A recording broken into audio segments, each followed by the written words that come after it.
X N एक convergent sequence दे रखी है और एक्स वन की जो टर्म है वो इस रिलेशन को सेटिस्फाई करती है, यानी कि वो बड़ी है पाई प्लस रूट टू से। अगर हम रूट टू की वैल्यू रखते हैं तो ये अप्रोक्सीमेट, क्योंकि इरेशनल नंबर होता है, 1.414 होता है।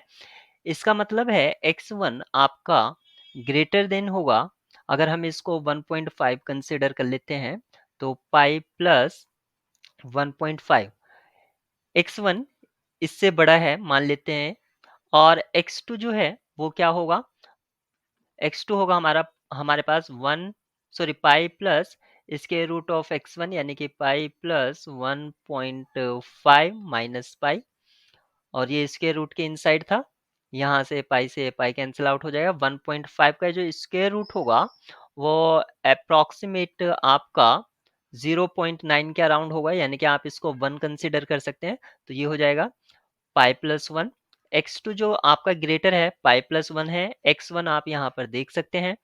तो x1 आपका एक, क्योंकि पाई का वैल्यू होता है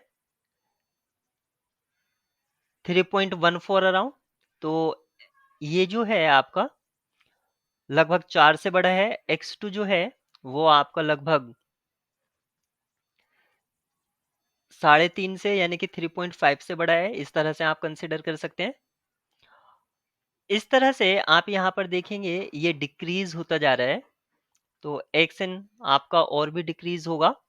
और यहाँ पर आप ये भी कंसिडर कर सकते हैं कि सभी टर्म में पाई होगा, यानी कि इसकी जो लिमिट है अराउंड पाई होगी, अराउंड पाई होगी।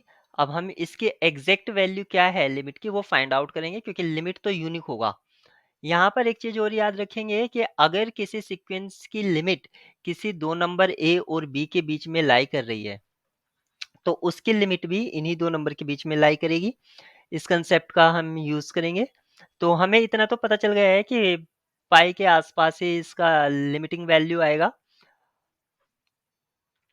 तो हम मान लेते हैं कि सीक्वेंस का लिमिट एल है। अगर सीक्वेंस का लिमिट एल है तो X N plus one equals to pi plus square root X N minus pi.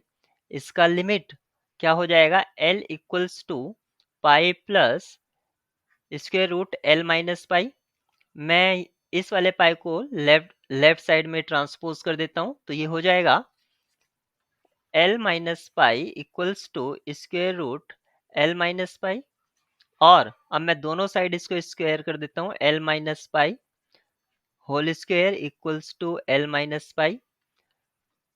ये इम्प्लाई करेगा, अगर मैं एल माइनस पाई को लेफ्ट हैंड साइड में ले जाऊं और फिर इसको अगर मैं कॉमन ले लेता हूं तो ये होगा L minus pi minus one equals to zero. अब क्या तो लिमिट आपकी एल इक्वल्स टू पाई होगी या L equals to pi plus one होगी, क्योंकि हमेशा आपकी जो सीक्वेंस की टर्म है वो पाई प्लस वन के अराउंड, उससे सारी की सारी टर्म्स लगभग बड़ी आ रही हैं। एक x3 निकालो x4 निकालो तो आप देखेंगे यहाँ पर कभी भी पाई के अराउंड नहीं आएगी, क्योंकि यहाँ पर एक वैल्यू आएगा ही आएगा कुछ, और वो वैल्यू वन के अराउंड होगा तो पाई प्लस वन इसकी लिमिट हो जाएगी, ना कि पाई होगा। और क्योंकि लिमिट यूनिक होती है तो अदर ऑप्शंस आपके वैसे डिस्कार्ड हो जाएंगे।